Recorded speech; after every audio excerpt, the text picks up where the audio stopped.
بخێر هاتن پۆدکاستە کوردیتەوە. بەخێربێن بۆ پۆدکاستی کوردی تیڤی. ئیرۆ ئەم بەحسا پەیوێکە پڕ کوورا کوردی دکن خوێزا. ئەمڕۆ باسی وشەیەکی زۆر قوڵی کوردی دەکەین، خوێزا. خوێزا تێ واتەیە یا کو ji xwe dizê û ji xwe çêdibe. خوێزا واتای ئەوەی لە خۆیەوە دەزێت و لە خۆیەوە پێک دێت. لێ di hundirê vê peyvê de felsefeyek mezin û veşartî heye. بەڵام لە ناوەوەی ئەم وشەیەدا فەلسەفەیەکی گەورە و شاراوە هەیە. پێشی ئەم li peyvên bingehîn û rîşê binêrin. سەرەتا با سەیری وشە بنەڕەتیەکان و ڕیشەکانیان بکەین. Di Kurdî kurmancî de xwe tê wateya kesê xwe bi xwe. لە کوردی کرمانجیدا خۆ واتای کەسی خۆ بەخۆ. Her wiha di soranî de xwe tê wateya Xwedê. هەروەها لە سۆرانیدا خوا واتای خودایە. Xweda tê wateya xwe û da. خۆدا واتای خۆودا. Yanî ku ji xwe de hatiyî, ji xwe de pêxatiyî. واتە ئەوەی لە خۆیەوە هاتووە لە خۆیەوە پێکهاتووە. Wate xweda yan jî xwe an jî Yezdan. واتە خۆدا یان خوا یان یەزدان. Peyva Yezdan jî tê wateya yê ku ez dayî an yê ku min dayî ye. وشەی یەزدان واتای ئەوەی منیدایە یان ئەوەی منی پێدراوە. Xweza tê wateya xwe û za. خۆزا واتای خۆوزە. Yanî yê ku ji xwe zayî ji xwe pêxatiyî. واتە ئەوەی لە خۆیەوە لەدایک بووە لە خۆیەوە پێکهاتووە. Wate xweza yan jî bi soranî siruşt. واتە خۆزا یان بە سۆرانی سروشت. Du peyv heman rîş xwe. دوو وشە یەک ڕیشە، خوا. Xweda û xweza di Kurdî de ji heman wateyê tên. خۆدا و خۆزا لە کوردیدا لە هەمان واتاوە دێن. Ji xwe hebûn an ku ji xwe çêbûn û ji xwe pêxatin. لە خۆوە بوون یان لە خۆوە پێکهاتن. Sed salek berê fîlozofekî navdarê Hollandayî bi navê Spinoza heman tişt got. سەدەیەک پێش ئێستا فەیلسوفێکی ناودار بە ناوی سپینۆزا هەمان شتی گوت. Bi latînî nivîsî. Deus sive natura wate xweda wate xweza. بە لاتینی نووسی دیوس سیڤی ناتورا واتە خۆدا واتە خۆزا. Spinoza got xweda û xweza heman tişt e. سپینۆزا گوتی خۆدا و خۆزا هەمان شتن. Lê Spinoza neçar bû du peyv bi kar bîne. بەڵام سپینۆزا ناچار بوو دوو وشە بەکار بێنێت. Çunkî latînî vê yekê di rîşa peyvê de neşopand. چونکە لاتینی ئەمەی لە ڕیشەی وشەدا پاراستوو نەبوو. Lê Kurdî çendîn hezar sal berî Spinoza ev felsefe di rîşa du peyvê de kot kiribû. بەڵام کوردی چەند هەزار ساڵ پێش سپینۆزا ئەم فەلسەفەی لە ڕیشەی دوو وشەدا کۆت کردبوو. Xweda û xweza heman rîş heman têgeh. خۆدا و خۆزا یەک ڕیشە یەک چەم. Niha em derbasî peyvên din bibin. ئێستا با بچینە سەر وشەکانی تر. Di Kurdî de zayîn tê wateya ji dayikbûn. لە کوردیدا زاین واتای لەدایکبوون. Za yanî ji dayikbûyî zar yan zaroyan jî zarok. زا واتە لەدایکبوو زاریان زاڕۆیان منداڵ. Zad bi wateya zayiya kesekê wate kurê kesekê. زاد بە واتای کوڕی کەسێک. Hemû ji heman rîşeyê tên, rîşa Proto-Hind Awropa ya gen. هەموو لە هەمان ڕیشەوە دێن، ڕیشەی پرۆتۆ-هیند ئەوروپی گەن. Ev rîş li hemû zimanên Hind Awropa belav bûye. ئەم ڕیشە لە هەموو زمانە هیند ئەوروپیەکاندا بڵاو بووە. Bibîne çawa eynî rîş li zimanên cuda derketiye. ببینە چۆن هەمان ڕیشە لە زمانە جیاوازەکاندا دەرکەوتووە. Bi Kurdî em dibêjin gen zayîn za zad jin. بە کوردی دەڵێن گەن زاین زا زاد ژن. Bi Sanskritî dibêjin can canma jate. بە سانسکریتی دەڵێن جان جانما جاتی. Bi Yunanî dibêjin genos genna û genesis. بە یۆنانی دەڵێن گەنۆس گەنناوە گەنەسیس. Bi Latînî dibêjin genus gignere genitor. بە لاتینی دەڵێن گەنووس گیگنەرە گەنیتۆر. Bi İngilîzî peyvtê gene generation genetic genuine. بە ئینگلیزی وشەدێ جین جنریشن جنتیک جنیون. Wate peyva genetikya ku îro zanyar bikar tînin ji heman rîşê ye. واتە وشەی جنتیک کە ئەمڕۆ زانایان بەکاری دەهێنن لە هەمان ڕیشەوەیە. Ev rîş hemanebiya Kurdî dibêjin zayîn. ئەم ڕیشە هەمانە بۆ ئەوەی کوردی پێی دەڵێ زاین. Genetik tê wateya ji genê ji dayîk bûn ji zayînê ji xwe de ve hatî. جنتیک واتای لە جینەوە لە لەدایکبوون لە زاین لە خۆ هاتوو. Zayîn tê wateya ji dayîk bûn û zabûn. زاین واتای لەدایک بوون و زابوون. Heman tişt. هەمان شت. Lê ev hîn ne hemû ye. بەڵام ئەمە هێشتا هەموو شت نییە. Di Kurdî de peyveke din heye. Gen, genî û genim. لە کوردیدا وشەیەکی تر هەیە گەن گەنی و گەنم. Genî tê wateya bêhendayî riziyayî.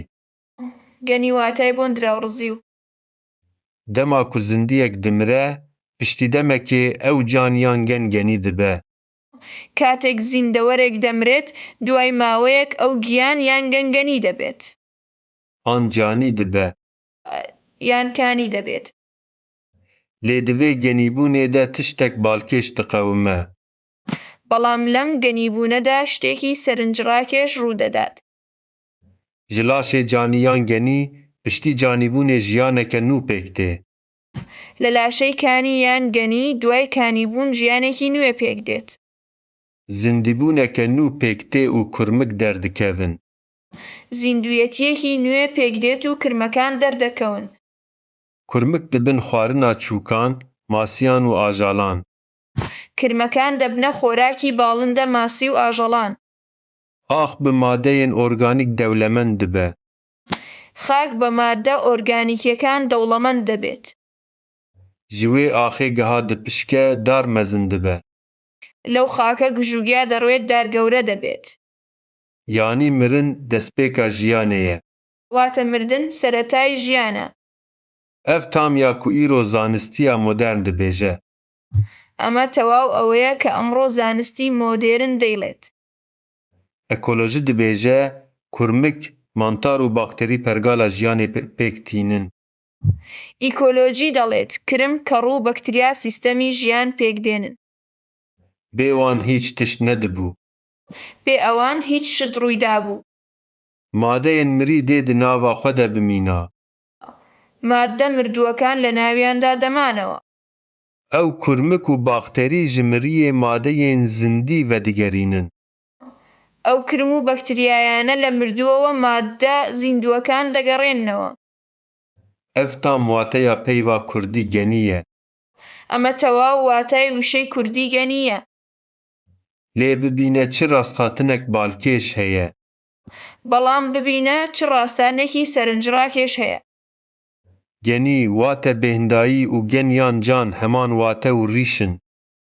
گەنی واتە بۆن درا و گەنیان گیان هەمان واتە و ڕیشن. Genî tê wateya ya ku bi riya riziyanê jiyanê dide. گەنی واتای ئەوەی بە ڕێگەی ڕزینەوە ژیان دەبەخشێت. Gen tê wateya ya ku jiyanê dewam dike. گەن واتای ئەوەی ژیان بەردەوام دەکات. Du wateyên peyveke, du sêrê eynî çerxa, mirin û jiyan. دوو واتای یەک وشە دوو لای هەمان خولگە مردن و ژیان. Kurdî vê felsefeyê di peyvê de parastiye. کوردی ئەم فەلسەفەی لە وشەدا پاراستووە. Eger tu bibêjî ev tişt genî bûye, dibêjî ev tişt êdî di çerxa nû ya jiyanê de ye. ئەگەر بڵێ ئەم شتە گەنی بووە دەڵێ ئەم شتە ئیتر لە خولگەی نوێی ژیاندایە. Mirin nayê wateya dawî ye. مردن واتای کۆتایی نییە. Mirin tê wateya destpêka tiştek nû. مردن واتای سەرەتای شتێکی نوێیە. Niha em bibînin ka ev felsefe ji ku derê tê. ئێستا با ببینین ئەم فەلسەفە لەکوێوە دێت. Bibîne em bi vê erdê dizanin. ببینە ئێمە بەم زەویە دەزانین. Li ku derê ev felsefe hat afirandin? لەکوێ ئەم فەلسەفە دروست کراوە. دیرۆک و ئارکێۆلۆژی بەرسivê didin. مێژوو ئاسەواری وەڵامی دەداتەوە. دê 1500 sal berê yanî 12500 sal berê li Kurdistanê tiştek bûye. 12500 ساڵ پێش ئێستا لە کوردستان شتێک ڕوویدا. Li herêma Riha mirovahiyê yekem perestgeha xwe çêkir. لە ناوچەی ڕەها مرۆڤایەتی یەکەم پەرستگەی خۆی دروست کرد. Navê wê yê Resengirê Mirazan e. ناوە ڕەسەنەکەی گرێمرازانە. Yanî ew girê ku mirov çûne û daxwaza mirazên xwe kirine an jî cîheke pîroz. واتە ئەو گرە کە مرۆڤ چووە و داوای مرازەکانی خۆی کردووە یان شوێنێکی پیرۆز. Bi Tirkî navê wê kirine Göbekli Tepe. بە تورکی ناویان نا گۆبەکلی تەپە. Wate girê ku rê wê heyî. واتە ئەو گرە کە ناوکی هەیە. Lê belê navê wê yê ku nîştecihên wê yên resen bi kar tînin bi Kurdî ye. بەڵام ناوەکەی کە دانیشتوانە ڕەسەنەکانی بەکاری دەهێنن بە کوردیە. Ev erd ji Stonehenge 6000 sal kevntir e. ئەم زەویە لە ستۆنهەنج 6000 ساڵ کۆنترە. Ji pîramîdên Misirê 7000 sal kevntir e. لە هەرەمەکانی میسر 7000 ساڵ کۆنترە. Li wê derê mirovan yekem car dest pê kirin. لەوێ مرۆڤان یەکەم جار دەستیان پێکرد. Dev ji jiyana nêçîrî û komkirîniyê berdan. وازیان لە ژیانی ڕاوکردن و کۆکردنەوە هێنا. Mirovan dest bi çandiniyê kir. مرۆڤان دەستیان بە کشت و کاڵ کرد. Yekem genim ceh nok li wê derê hat çandin. یەکەم گەنم جۆ نۆگ لەوێ چێنرا. Yekem hesp û pez li wê derê hat kedî kirin. یەکەم ئەسپ و مەڕ لەوێ ماڵی کرا. Yekem gund, yekem perestgeh, yekem xwendin û nivîsîn hemû li Kurdistanê dest pê kir. یەکەم گوند، یەکەم پەرستگە، یەکەم خوێندنەوە و نووسین هەموو لە کوردستان دەستی پێکرد. Ev ne tenê pesnaxwe ye. ئەمە تەنیا شانازی بەخۆ نییە. Ev bi awayeke zanistî hatiye îspat kirin. ئەمە بە شێوەیەکی زانستی سەلمێنراوە. Xebatên DNAyê ya 2016yê nîşandane. کارەکانی DNA ساڵی 2016 نیشانیاندا. Kurdên îro ji aliyê genetîkê ve sedî 85 dişibin bi mirovên neolîtîk ên Zagrosê. کوردی ئەمڕۆ لە ڕووی جینتیکەوە سەدا 85 لە مرۆڤە نیولیتیکەکانی زاگرۆز دەچن. Yanî ew mirovên ku neh hezar sal berê li şanederê û çermoyê dijiyan, kal û bavên Kurdên îro ne. واتە ئەو مرۆڤانەی 9000 ساڵ پێش ئێستا لە شاندەر و چەرمۆ دەژیان کاڵ و باوکی کوردانی ئەمڕۆن. Mirov hatin û çûn lê ev ax û erd û Kurd hertim man. مرۆڤ هاتن و چوون بەڵام ئەم زەوی و خاک و کورد هەمیشە مانەوە. Çima Kurdî vê felsefeyê parast? بۆچی کوردی ئەم فەلسەفەی پاراست؟ Çunkî Kurdî di malbata zimanên Hind Ewropa de ji wan zimanan e ku bi heman erdê re mezin bûye. چونکە کوردی لە بنەماڵەی زمانە هیند ئەوروپیەکاندا لەو زمانانەیە کە لەگەڵ هەمان زەویدا گەورە بووە. Yunan çû Yunanistanê. یۆنانی چووە یۆنان. Hindî çû Hindistanê. هیندی چووە هیندستان. Latîn çû Romayê. لاتینی چووە ڕۆما. Lê Kurdî li cihê resenma li Kurdistanê. بەڵام کوردی لە شوێنی ڕەسەن مایەوە لە کوردستان. Erd guherandin nedabû ji ber vê yekê zimanê resen bi peyvên xwe yên felsefî ma. زەویان نەگۆڕیوە بۆیە زمانە ڕەسەنەکە بە وشە فەلسەفیەکانی مایەوە. Lê tiştên din heye. بەڵام شتی تریش هەیە. 100 sal berê ji ber ku ev ziman bi felsefe û dîrokê dewlemend e, hêzên mezin xwestin wî tune bikin. 100 ساڵ پێش ئێستا چونکە ئەم زمانە بە فەلسەفە و مێژوو دەوڵەمەندە هێزە گەورەکان ویستیان لە ناوی ببن. Welatê Kurdan kirin 4 parçe: Bakur, Başûr, Rojhilat û Rojava. وڵاتی کوردیان کرد بە 4 بەش: باکوور، باشوور، ڕۆژهەڵات و ڕۆژئاوا. لە هەر پارچەیی زمان هات قەدەخە کرن. لە هەر بەشێک زمان قەدەغە کرا. لە باکوور بەشە هەری مەزنە ئاخا کوردستانê کوردی bi fêrmî hate qedexe kirin. لە باکوور گەورەترین بەشی خاکی کوردستان کوردی بە فەرمی قەدەغە کرا. Navê Kurd û Kurdistanê li hemû çavkaniyên dîrokî û zanistî hate jêbirin. ناوی کورد و کوردستان لە هەموو سەرچاوە مێژوویی و زانستیەکان سڕایەوە. Li kolanan Kurdî axaftin qedexe kirin. لە شەقامەکان قسەکردنی کوردی قەدەغە کرا. Ew kesên Kurdî diaxaftin bi tundtirîn awayekê dihatin sizakirin. ئەو کەسانەی بە کوردی دەدوان بە توندترین شێوە سزا دەدران. Li Kurdistanê û li hemû Anatoliyayê bi tenê Tirkî dihate fêrkirin. لە کوردستان و لە هەموو ئەنادۆڵ تەنیا تورکی فێر دەکرا. Siyaseteke ne mirovane û dirindane ji bo nehiştina zimanê Kurdî dihate meşandin. سیاسەتێکی نامرۆڤانە و دڕندانە بۆ نەهێشتنی زمانی کوردی دەبردرا. Li dêr û mizgeftan bi Kurdî dua û lavakirin jî hatibû qedexe kirin. لە کڵێسە و مزگەوتان دوعا و نزا بە کوردی قەدەغە کرابوو. Bi taybetî li bajarên Kurdistanê dibistanên Tirkiyên bi şev û rojî hatibûn vekirin. بە تایبەتی لە شارەکانی کوردستان قوتابخانە تورکیەکانی شەو و ڕۆژ کرابوونەوە. Armanca wan ew bû ku bi yekcarî paşerojê de zimanê Kurdî wenda bikin. ئامانجیان ئەوە بوو کە بە یەکجاری لە داهاتوودا زمانی کوردی لەناو ببەن.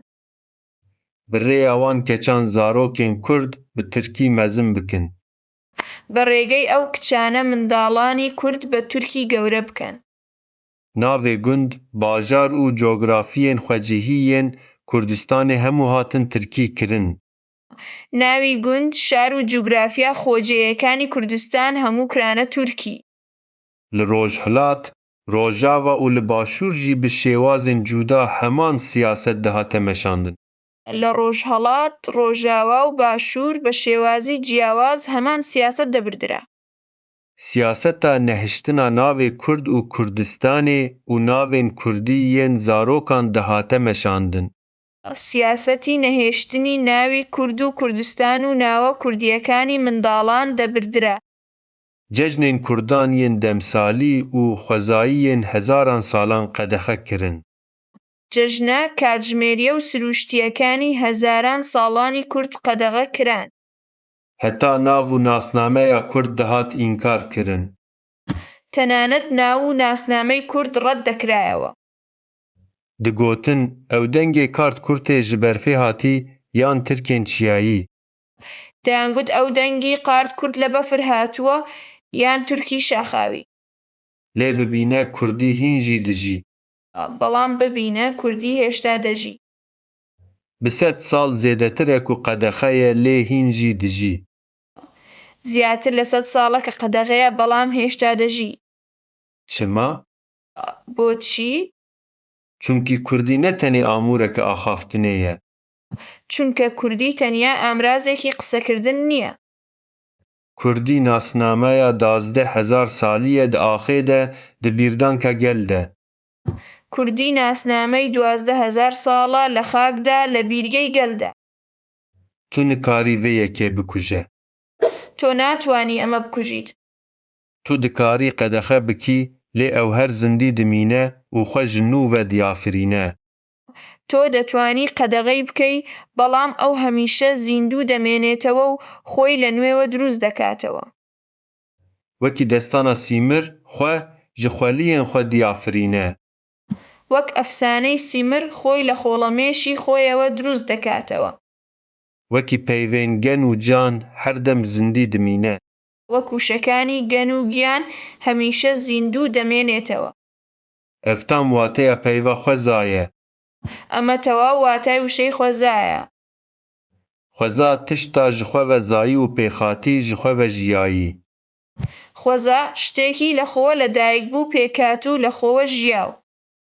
یê ku navê wê bi qedexe yan bi şer nikare bikuje. ئەوەی کە ناوەکەی بە قەدەغە یان بە شەڕ ناتوانرێت